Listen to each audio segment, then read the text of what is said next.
Hey guys, before we get into the video, I just want to take some time to thank the MLW guys and all of you who commented in support of the last video. It meant so much to see so many people be so supportive. I can't wait to give you all more content like this in the future.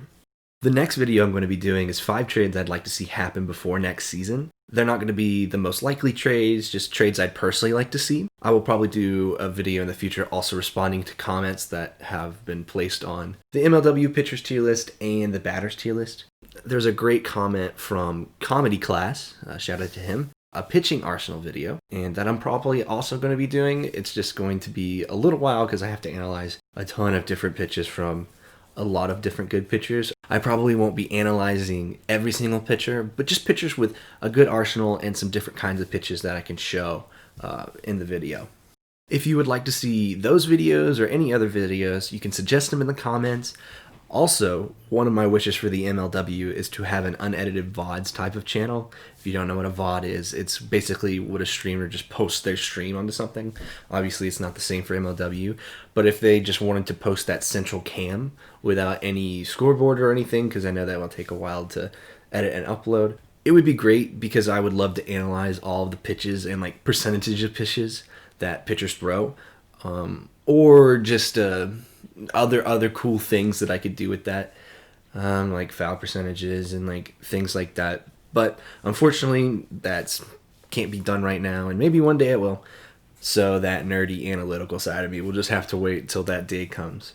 But anyway, I want to transition into talking to the MLW Awards before we jump into the batters tier list. They close tomorrow, and you should probably exercise your right to vote. I have been seeing some interesting discussion around the awards,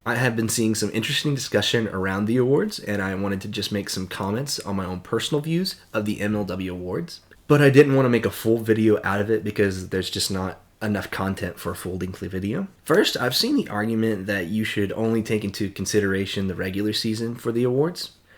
That's a fine argument for most sports. I would say you can do that with most sports, just not MLW Wiffle. And the reason why is because every other sport plays quadruple and even more the amount of games that MLW Wiffle does. I see the playoffs as necessary to factor into your vote is because those games are important because those add to the amount of games they've already played. And so you can see the kind of player they are over a more quality length of time. If you only take the regular season into account, you're missing a lot of what happened during the season, you know? If we only wanted to take the regular season into account, we should have had the vote way before then, at the end of the regular season, before the playoffs videos came. But obviously, you know, if you look at the doc and you look at when they had the votes, it's after the playoffs. And so why would you not take into account the playoffs when you've already seen the playoffs? It just doesn't make a lot of sense. Secondly, I just wanted to say also that stats are not always indicative of the importance or quality of a season someone had. As a really analytical guy, I enjoy stats, but I understand that stats are not everything. For example, if you look at the season of Daniel Schultz, in terms of batting, his stats were actually not that good. But he was the sole reason that the Eagles got into the playoffs. He was able to get a lot of great home runs and a lot of production, putting his team into the playoffs. However, you do have to realize that sometimes stats do show how important they are. Like Jimmy Knorp did have a really good regular season despite some issues that I have. But he did have a great regular season, and there's nothing to take away from that. Lastly, Mr. Schultz deserves the most dedicated award. I don't care what anyone says. He takes the stats. He made a 6-time MVP, and he basically has 7 rings. So if that isn't dedication, I really don't know what is. But anyway, let's just jump into the video. Merry Christmas, everyone. I hope this is a worthy gift for the MLW community.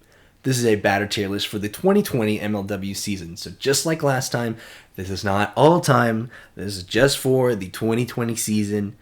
The tier list is in the description if you want to make your own. Also, make sure to subscribe to the channel. This is not going to be a reflection of how I think of the players in terms of talent. Again, I'm not going to be dunking on people for a poor season. It's not what I'm here to do. This tier list was way harder to make than the pitchers tier list. I think for me, the pitchers tier list was a tier list that was already kind of set in stone in my mind with clearly defined tiers. I've gone back and forth between where some players are placed in the rankings and should they be higher, should they be lower, and all that stuff. You know, it was difficult, and I don't want to disrespect anybody at all. Listen. And you also got to think that there's a lot more intangibles, such as like base running, that I have to take into account. So I've added more tiers in order to kind of force myself to distinguish between some players. There's a lot more players too that played this season, and so I got to be able to distinguish better. So I have added some tiers. And so speaking of tiers, let's go ahead and jump into the explanation for all the tiers. These explanations are pretty much going to give the criteria for why they're in there. So if you're ever wondering why, this is pretty much it. The first tier is the not enough info tier. Not enough info is kind of similar to emergency pitcher in the pitcher tier list in the fact that they're going to be at the bottom. However, I feel as if this season these players did not have enough at-bats for me to give them a solid ranking. And not all of these guys have bad stats. Most of them do. But I do want to give them the benefit of the doubt. Hopefully they have some more at-bats and improve next season. And most of these guys are not rookies. They just didn't have enough time to play. So I'm giving them a break. Next up, we got D tier. I am adding a D tier, unfortunately. I felt like there was some distinction that needed to be made between some guys that I was putting in C tier. This is due to the fact that they had a very poor statistical season. For some of these guys, it was just not their year at the plate. And I have to recognize that, even though it's hard to do. These guys still have like a good stat, but for the most part, they had a really poor season. Next up, we got C tier. C tier is just kind of an okay season. Some of them had unlucky moments like robbed home runs, but they're still good batters. They had just an average season, but kind of had some not good stats the whole season long. Again, these guys are good batters, and some have usually a good on-base percentage, but they were stuck in mediocrity for the most part of the season, and I do expect more for them next season. Next is B tier. B tier has a lot of guys with mild production and underperformance. A lot of these guys in this tier are people who should have had better seasons. This tier is kind of awkward. In the pitcher tier is a little easier here to put people here, but not so much this time. This tier is going to be filled with guys who on paper should be really good, but this year was just not their year. Next up is A tier. A tier is a good mix between good production and good stats. However, it's going to be like some have good stats and little production. Some have a lot of production and not good stats. There are going to be some guys who played who had a good amount of production and stats. However, due to lack of games or other reasons, I can't put them any higher. So these guys, I would say, have a really good season. S tier is a great season from a great player. However, similar to the pitcher tier list, there's just something that's holding me back from putting them any higher. Not all of them have amazing stats, but they are clutch players who gave their team wins. Either due to a poor postseason performance or some regular season slip-ups, it just keeps me from giving them into the double S tier. Lastly is the double S tier. These guys had a MVP or Silver Slugger season, combined with a good postseason. I think they have been separated from the rest in terms of how to have a quality season. Not everyone with a great season can be in here, but these are for guys that have played a complete season. I feel like they have been good and consistent throughout the entire season with amazing stats. With that being said, guys, let's go ahead and jump in with our first player. Alec Warda, A tier. Alec Warda has always been a staple of the MLW. He is a threat to score every time he steps up to the plate. However, Warda did have his worst statistical performance of his career. And I think that says less about how good Alec Warda is and more about how difficult it was to be a really good batter in the 2020 season. That being said, he had an alright average, slugging, and on-base percentage. Warda had good production throughout the season with 3 home runs, 10 RBIs, and 30 strikeouts. And it looks like a lot of strikeouts, but he had 73 plate appearances. And some guys on the list will have just as many strikeouts with way less at-bats. Warda has a super hard work ethic and hustle when it comes to base running that I highly respect. He is always threatening to stretch as far as he can, which makes him a really dangerous person after he gets contact with the ball. Warda really picked up in the playoffs as well. Warda was great in the playoffs with a .286 average, second highest slugging in the playoffs with .857, had the highest on base percentage with .571, also producing 4 home runs, 7 RBIs, and only 12 strikeouts. And half of his games were against Kyle Schultz. In fact, he hit a home run every game against Kyle Schultz, which is not only an amazing feat in itself, but also in the playoffs and in the modern MLW history, which in my mind is from 2017 onward.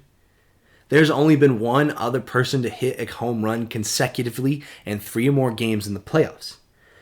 And that was Noah Dabreko in 2017 when he had a 4-game stretch where he hit a home run against the Cobras. Alec did it this time against a 6-time MVP, so I think he deserves a lot of credit. And although it was a struggle during the regular season, he did bounce back with an excellent playoff. I think he is at the top of A tier. He is an amazing player who had a little bit of a struggle during the regular season. But when it came down to when it mattered most, Warda was very clutch for the Preds. Andy Durand, S tier. Durand had a fantastic regular season. He posted a .267 average, he had a .450 on-base percentage, .644 slugging, and he had 5 home runs and a whopping 16 RBIs with only 26 strikeouts. To put that in perspective, Durand scored half of the Cobras' runs in 2020, which is just an absolutely insane stat. It is just unfortunate that a lot of the RBIs don't change much about the wins for the Cobras. In my mind, I think Durand is the most improved player of the year, and it just shows how good he is in the MLW. Unfortunately, I can't put him any higher since the Cobras didn't make the playoffs, but I think he should be recognized for the season he did have on an underperforming Cobra squad. Ben Wilson, A tier. Ben Wilson is similar to Alec Warda in stats, except he had a little more production in terms of home runs and RBIs during the regular season. He had a .186 average, he had a .493 on-base percentage, and .535 slugging. He had 5 home runs and 19 RBIs with only 27 strikeouts. Sometimes Ben Wilson would go games without a hit, but when he did hit, he got a home run or he knocked in a RBI. Ben Wilson showed up and he was an impact player for the D-backs, and he has a lot of potential to do damage anytime he makes contact with the ball. However, I was disappointed with his playoffs. Going without a hit and only getting on base once is not something you can do in the playoffs. But still, Ben Wilson had a great season, and I'm excited to see what the D-backs and Ben Wilson will do next season. Bix Beaton, not enough information. Bix Beaton did not really play much this season, and when he did, he was just okay. He did get 3 RBIs, but they were all from walks. So I'm not taking it too much to heart, and I'm not saying that Bix is a bad batter by any stretch, but I do need to see more from him in 2021. I think he just needs more reps, because having a .06 average is not the best, and I'm going to be looking for some improvement in the next season. Brendan Jorgensen, S tier. Jorgensen was super consistent throughout the season and the postseason. Jorgensen was always someone you could count on and trust at the plate. During the season, he had a .265 average, .379 on-base percentage, and a .327 slugging, scoring 1 home run, 6 RBIs, and only posting 25 strikeouts. Jorgensen had a ton of hustle plays to get on base this season, and he was also working hard to make sure he was on base every single time. I'll be honest and say I expected more production in terms of home runs and RBIs, but he did up his production into the playoffs. He had the same average but improved his slugging and on-base percentage due to him getting 2 home runs and some more RBIs. I think it's always good to continue improving into the playoffs. His consistency is what puts him into S tier. You could really always count on Jorgensen if you're a Gators fan. But nothing that I see can put him into a higher tier, but still a great 2020 season. Brendan Schultz, B tier. Despite his unfortunate injury, I think Brendan Schultz had a very good and quiet season this year. I think Brendan is underrated for what he does as a batter. He's a player I see as one of these on-base machines. He had a .125 average, .417 on-base percentage, .312 slugging, 2 home runs, and 5 RBIs, along with only 23 strikeouts. He is always getting on base in a game. He may not be doing it through home runs or dingers, but he is doing everything he can to get on base. There are some other players that I see in this kind of way, and you'll see that when the time comes. He bides his time when he needs to and makes contact so he can make an impact. This year he had some mild success, but it's not the same level as the guys in A tier. If you ever watched Moneyball, he kind of reminds me of the guy that Jonah Hill points out when he's talking to Brad Pitt after they lose the World Series. You know, the most walked player of the minor league, and then he hits the ball and he's so surprised. that he's running and running and he falls on his way to first base and he face plants. And then when he looks up, he sees his first base coach and he's like, dude, it's a home run. That's kind of what I imagine Brendan Schultz as a player. But anyway, a solid season from Brendan, and I hope he's healed up and ready and improved next season. Brendan Szerlag, C tier. I think despite the great season the Gators had, Brendan Szerlag had a pretty okay season.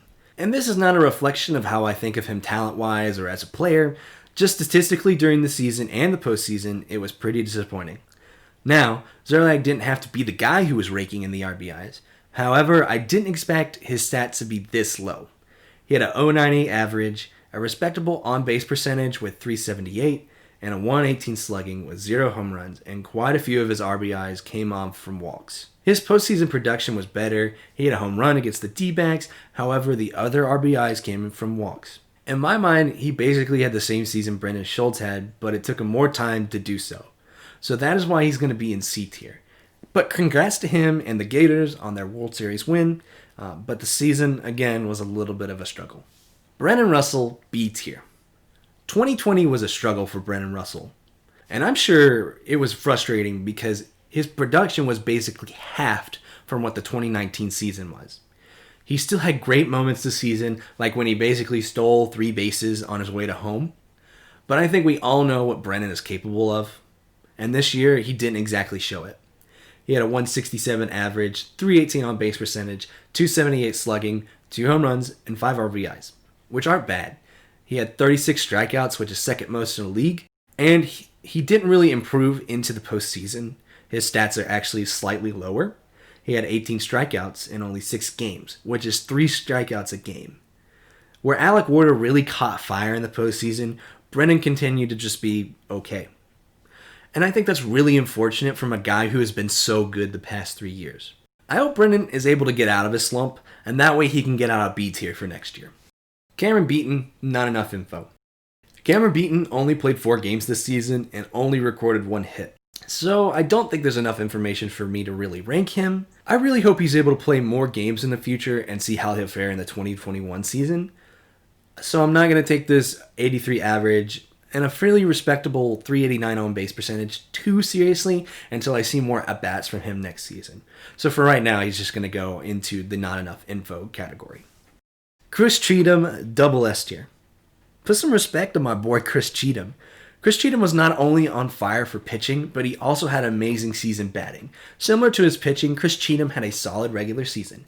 He posted a .224 average, .441 on base percentage, .408 slugging, had 3 home runs, 9 RBIs, and only 24 strikeouts.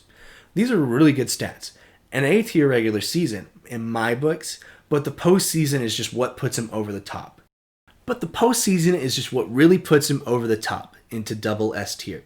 He had a .394 average, a .555 on base percentage, .939 slugging with 6 home runs, 9 RBIs, and 12 strikeouts. To put this in a little bit of perspective, the Gators did play the most games this postseason, but Chris Cheetam led in average, home runs, RBIs, and slugging and ops.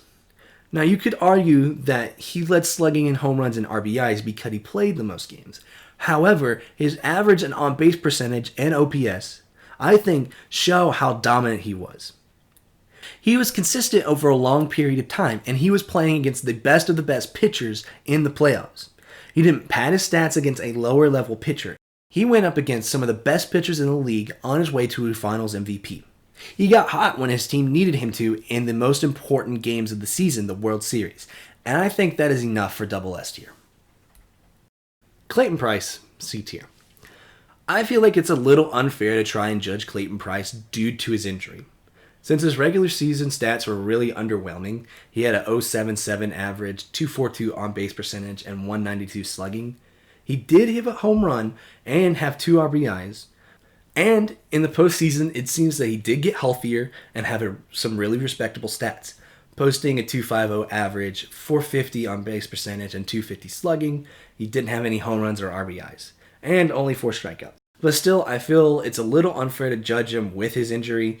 He did play 9 games, and that is enough for me to judge him, but I don't feel comfortable putting him in D tier or anywhere higher than C tier.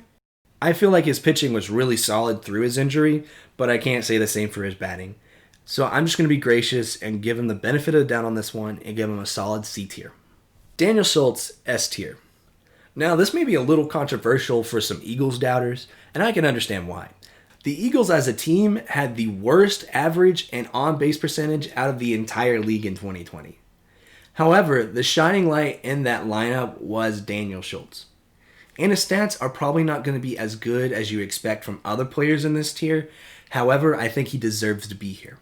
For the regular season, Dan posted 187 average, 381 on-base percentage, a 562 slugging, and 6 home runs and 14 RBIs, with only 25 strikeouts. Now, these may not be too impressive.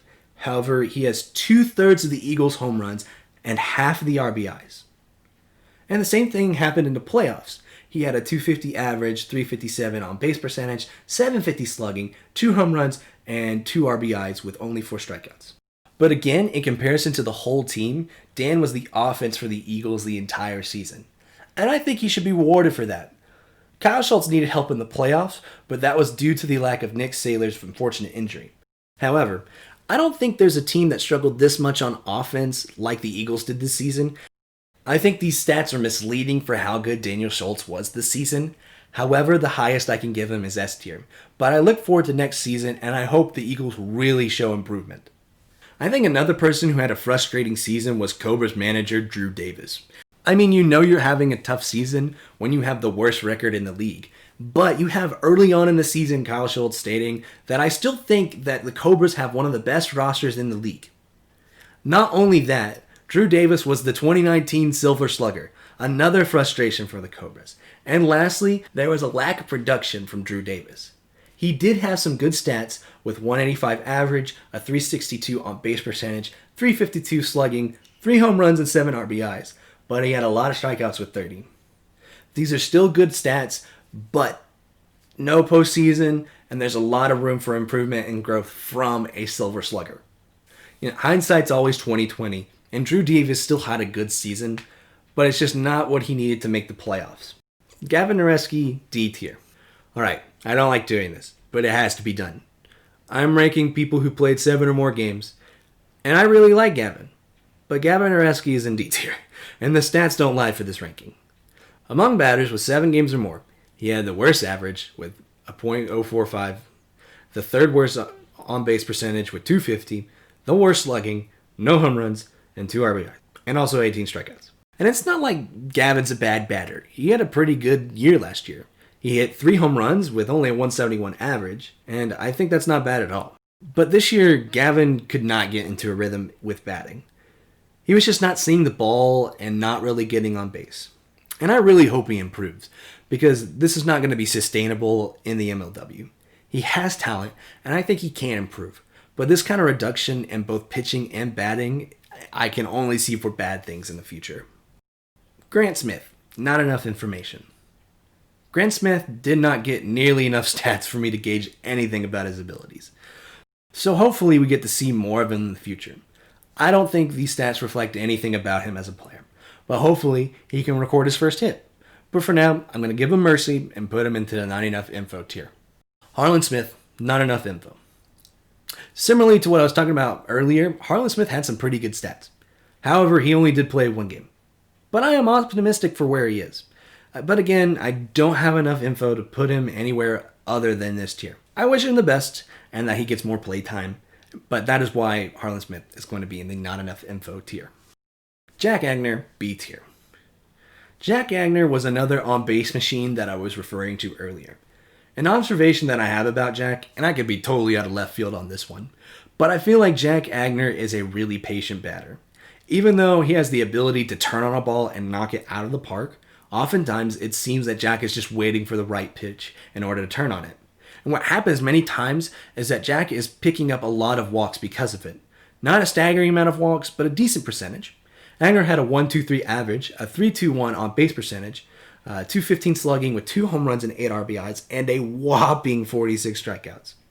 He did have more at-bats than anyone else. However, over half of his plate appearances ended in strikeouts. Not the best stat line. However, Aigner did have some really good production, but it seems his problems showed up in the postseason. He had the worst average with 0.83. He had the worst on-base percentage with 154. Had 3.33 slugging and a home run with 2 RBIs and 11 strikeouts. So not the best postseason, but I hope to see some continued improvement and better postseason in 2021. James Swanson, not enough info. James Swanson definitely had trouble hitting the ball, but not only that, he had trouble just getting on base. He had a 0 average and slugging, and he had a .059 on-base percentage, and struck out 12 times. It was a rough season to say the least, but I hope he can continue to make some improvements after this year. I think he has a lot to prove next year, and I think he can do it. I'm excited to see what James Swanson does. Jason Chadwick, S tier. I think that Daniel Schultz and Jason Chadwick had similar seasons in respect to what they accounted for in production, as well as clutch factors for their teams this season. He had a quarter of the RBIs and half of the Magic's home runs. He had a 3.23 ERA, 4.75 on base percentage, 5.65 slugging, 5 home runs, 16 RBIs, and 29 strikeouts. I really enjoyed watching the Magic and Chadwick this season, and I think that Chadwick is a great player. He not only did well in the regular season, but also in the playoffs. He posted a 3.33 average, 4.67 on base percentage, 5.83 slugging, 1 home run, and 4 RBIs, with only 6 strikeouts. Chadwick was on fire consistently throughout the season, and he showed how great of a draft pick he was.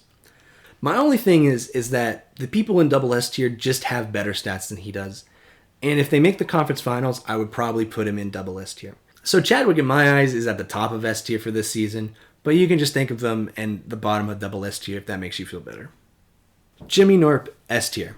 Alright, Jimmy Knorp stands. Before you write your comment saying I'm disrespecting Jimmy Knorp for only giving him S tier, the horror, only S tier. Just give me a second to make my argument. Yes, Jimmy Knorp had a great rookie season, and he had a great year batting. The stats don't lie. He had a .439 average, a 6.46 on base percentage, 6.83 slugging with 3 home runs, 15 RBIs, and only 15 strikeouts. And yes, these are some of the best stats of the year, and he led in a lot of categories. However, I have some issues before I crown Knorp Rookie of the Year. First of all, his stats are unfortunately inflated from taking advantage of Brendan Szerlag and Bix Beaton. Just to put into perspective how much Jimmy destroyed these 3rd and 4th string pitchers, over a quarter of Knorp's hits came from this game, 2/3 of his home runs, and half of his RBIs came from this game. And if the Gators had Brendan Jorgensen for this game, do we really think that 1, the D-backs have an amazing comeback this year, and 2, Knorp gets these kinds of stats? Because when we look at what happened during the playoffs versus the Gators, the Diamondbacks got dismantled. Knorp had a 0 average. He did have a nice on-base percentage with 375, but no slugging, no home runs, and no RBIs with 5 strikeouts. And I know I said earlier that I'm looking for a complete great regular season and postseason, but I'm going to give Knorp the benefit of the doubt on this one. I think he needs a more complete season in terms of batting in order to get to Double S tier.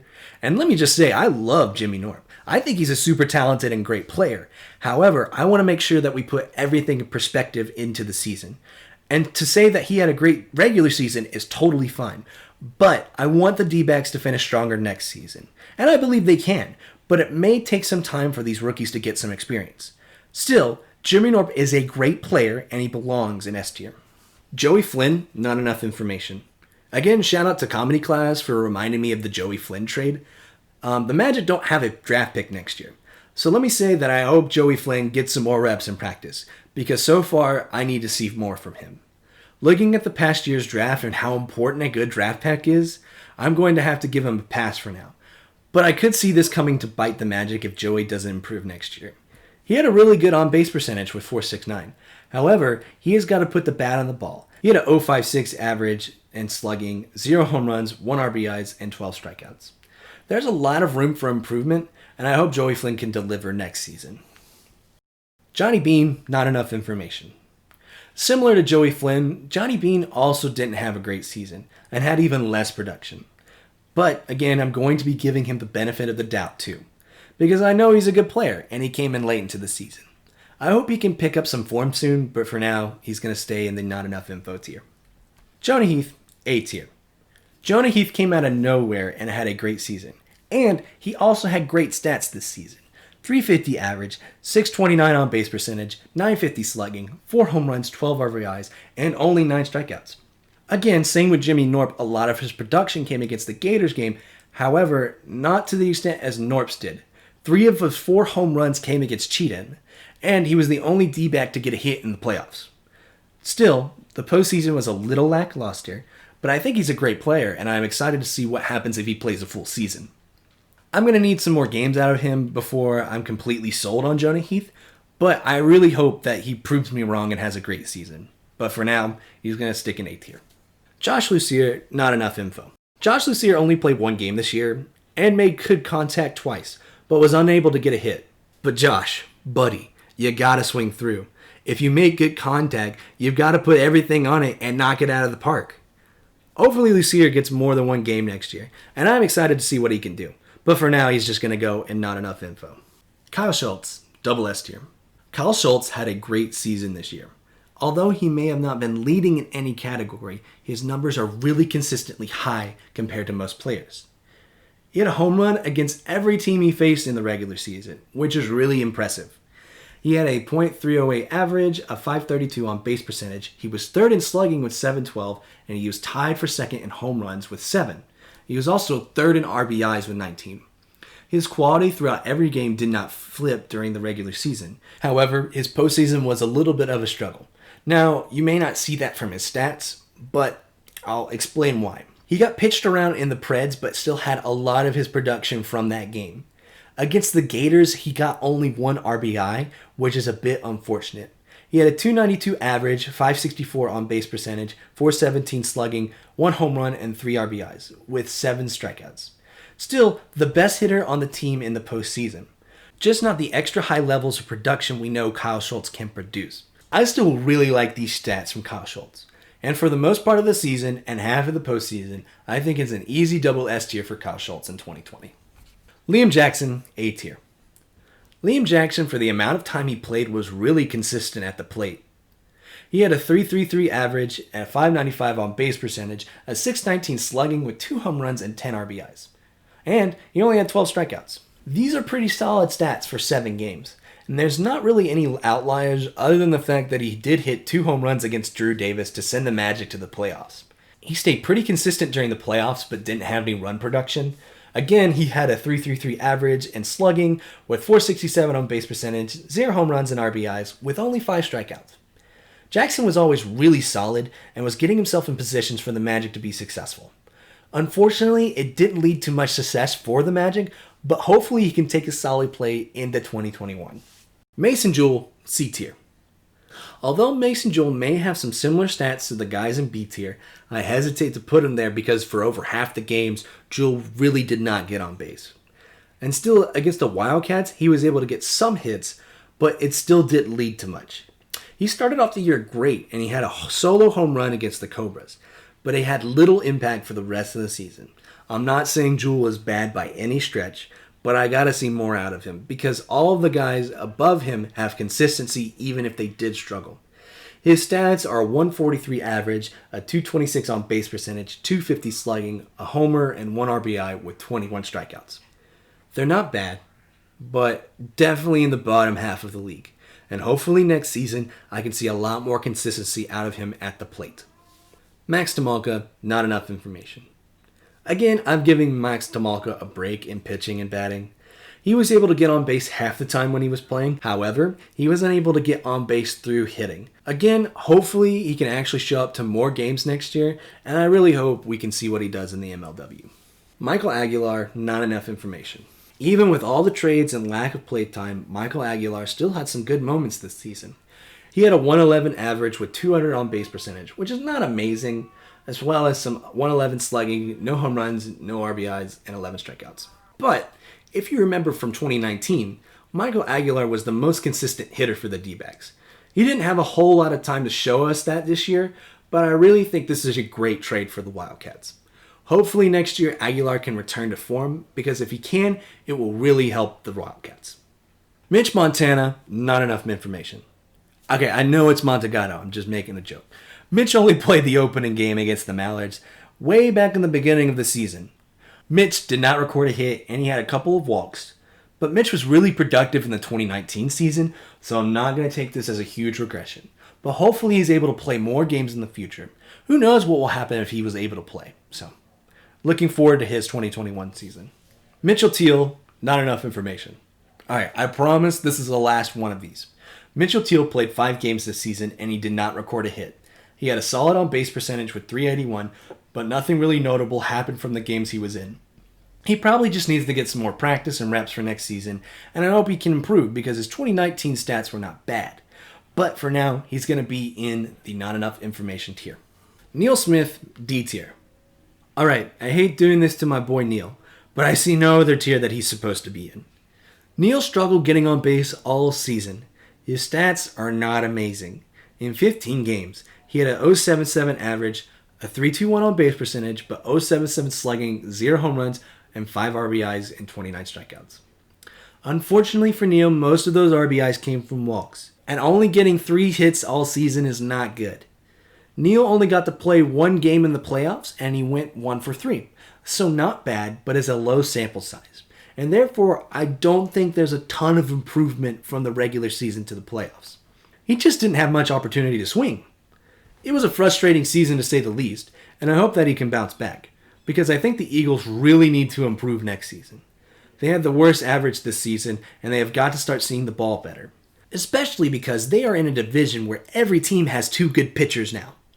I wish Neal all the best for next season, and hopefully he can improve into 2021. Nick Saylor, double S tier. Alright, I need to take some time to apologize to Nick Saylor. I talked in the pitchers tier list that Kyle Schultz did a lot of the offense during the regular season and playoffs. In my mind, that's a little misleading because he did carry the team sometimes in clutch moments, but not to the extent that I was insinuating, because I think we all have forgotten how dominant of a season Nick Saylor had. I even forgot he was a rookie due to the fact that he was playing out of his mind. During the regular season, he had a .322 average, .447 on base percentage, .678 slugging, he was tied to second with 7 home runs, and he led the league in RBIs and only had 34 strikeouts. I mean, he's ahead of Kyle Schultz in average and tied with him in home runs, and it was not far off in on base percentage and slugging. And in the playoffs, with a bum hand, he had a .250 average, 400 on base percentage, .357 slugging, a home run, and 7 RBIs with only 17 strikeouts. Which is honestly better than some people with 2 good hands. I think Nick Saylor was overlooked as a rookie in terms of batting this year. I think this is due in part to the fact that he's on a team with Kyle Schultz. Not that Kyle purposely overshadowed him or anything like that, but we all expect how great Kyle Schultz is. But then we forget some of the other members of the Wildcats sometimes. He had an amazing season nonetheless for Nick Saylor. If he can keep up this production and add a 3rd member of the Wildcats that can step up, I see no reason why they don't make the World Series next year. Noah Dabreko, A tier. Alright, before I jump into Noah Dabreko's tier for the season, I think we should take some time to recognize how great Noah Dabreko was every season. So I have all his stats from every season compiled together. I just need to note that the average is only from regular season. Also, I originally posted this on Reddit, but I actually missed some of the stats for the season, and so I added them now, so you can look. And I also want you to know that from 2017 to 2019, he was still having great numbers. 2020 was his real first drop-off in production. So let's take a look.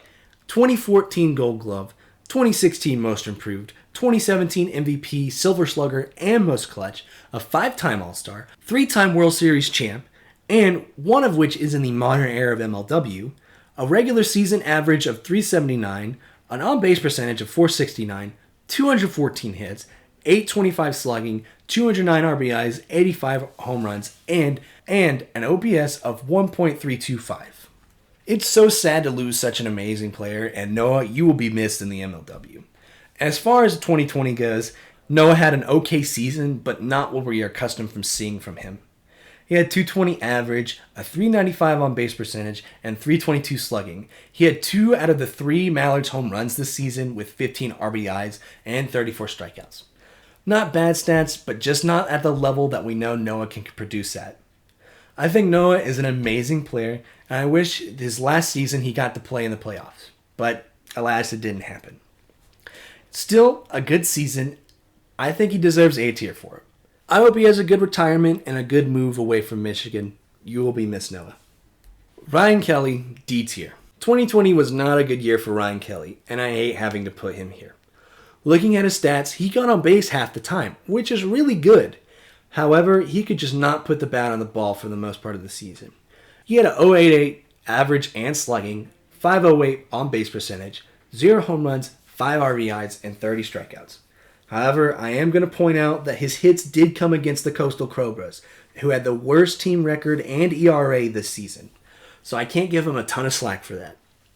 However, he did improve during the postseason and hit one of the most massive home runs I've ever seen in the MLW. He had a 125 average, 400 on base percentage with 1 home run and 3 RBIs, plus 19 strikeouts. And again, I will have to point out that he did get picked on a lot during the Preds game. However, I'm sure that it was probably one of the most frustrating seasons that Ryan Kelly has ever had. And I'm not going to poke fun at him for it. It's an absolute necessity that he needs to improve. Because Kracht basically walked Kyle Schultz in order to get to the injured Saylor and Ryan Kelly's slump.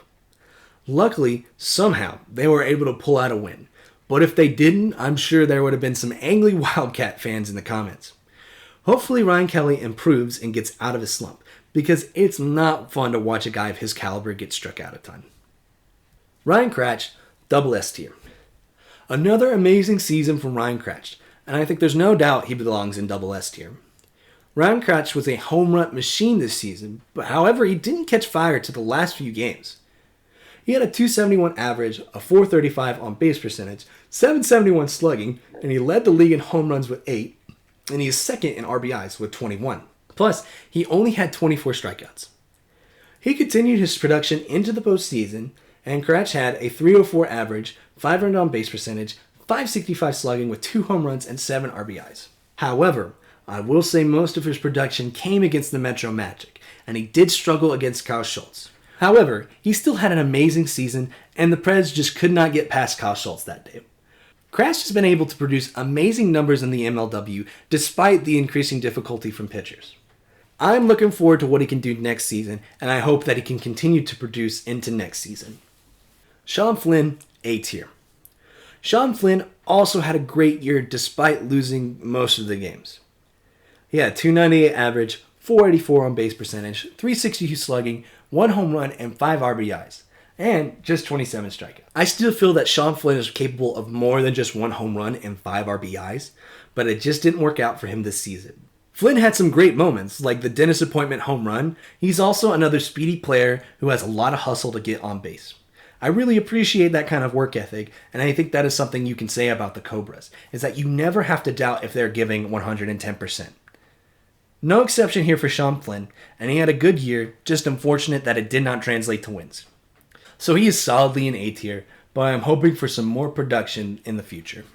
Steve McPeek, B tier.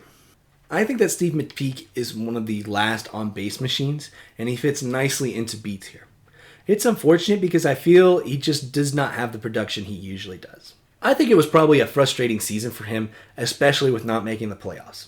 Even still, he was getting on base quite often. His stats were a 154 average in slugging, a solid on base percentage with 542, 0 home runs, 6 RBIs, and 19 strikeouts. Not bad stats, but he just couldn't do a lot of the production this season. He was definitely putting himself in a great position for his team, but not from his own production. I hope that next year is a better year for him and he finds a lot of dingers for Christmas. Tommy Coughlin, S tier. Similar to Daniel Schultz, I feel that Tommy was really clutch for his team. Although Noah has more home runs and RBIs, I think Coughlin's numbers are worthy of S tier. He had 311 average, 600 on base percentage, 378 slugging with a home run and 12 RBIs, and only 20 strikeouts. Really great numbers. I just wish that he did hit some more home runs and get some more RBIs. The Mallards had the lowest amount of home runs this year, and it seems that they could not catch a break. Tommy is an elite hitter, even though his team is struggling. Hopefully the Mallards can turn around their fortunes, even with Noah retiring. I still think if the Mallards get a great hitter to back up Tommy in the draft, I think that they can do something special. Trevor Bonham, C tier. As much as I love and think that Trevor Bonham is highly underrated, he was overshadowed in terms of his batting this season. He did not always get the bat this season, and when he did, he was just alright. He had a 185 average in slugging, 436 on base percentage, 0 home runs, and 6 RBIs, with 21 strikeouts. I don't think these are bad numbers, but he's got to have a little more production from his bat. Half of his RBIs are coming off hitless games. I don't think anybody will turn down an RBI, but I think it's more important to have the capability of hitting a home run. If pitchers aren't scared of you, they're going to be more aggressive and really pitch at you. And that's not just going to be for Bonham, that's just going to be for all players. I am really excited about Bonham's ceiling, and I expect big things out of him. But for right now, though, he's just going to be in C tier. Zac Peurach, not enough information. Alright, I lied. This is the last one. I wish we got more time with the man, the myth, the legend, Zac Peurach. But I'm glad for the amount of time we did get to see him. In 5 games, he had a 143 average in slugging, 400 on-base percentage, with 0 home runs and RBIs, and 11 strikeouts. From what I could tell, Zac was just out there to have as much fun as possible, and I really appreciate that. I hope that he comes back to the Wildcats and wins MVP or something. That would be so amazing. But for now, he's just going into not enough info. Zach Whalen, B tier. I think the stats Zach Whalen have are fine, but they are really similar to the guys that we have in B tier. He had a 186 average, a 397 on base percentage, 326 slugging with 2 home runs and 7 RBIs, with only 23 strikeouts. And they're not bad, but in the postseason, he took a downturn. In the playoffs, he had a 091 average, 231 on base percentage, 364 slugging with 1 home run, 1 RBI, and 6 strikeouts. For the second best hitter on the Eagles, you've got to be able to have higher production stats. The thing about the other guys in the B tier is that statistically, they're actually not the second best player on their team. And I think that just goes to show how much the Eagles struggled this season. Zach Whalen had good production in spite of the struggle this season. I think Zach Whalen is a fine player, but this year was just not the best for him. And I think the Eagles really need some improvement in the offseason. Otherwise, I wouldn't be surprised if they actually don't make the playoffs next year. For now, Zach Whalen is in B tier, but I'm really hoping that he can move up to A or S tier next season. Anyway, that's it for the tier list, guys. Let me know in the comments what I got right and what I got wrong. The tier list is in the description again, so feel free to make your own. It's kind of funny, now that I'm looking at the tier list, I didn't even mean for the tier list to be in a bell-shaped curve. It makes the tier list more aesthetic in a way.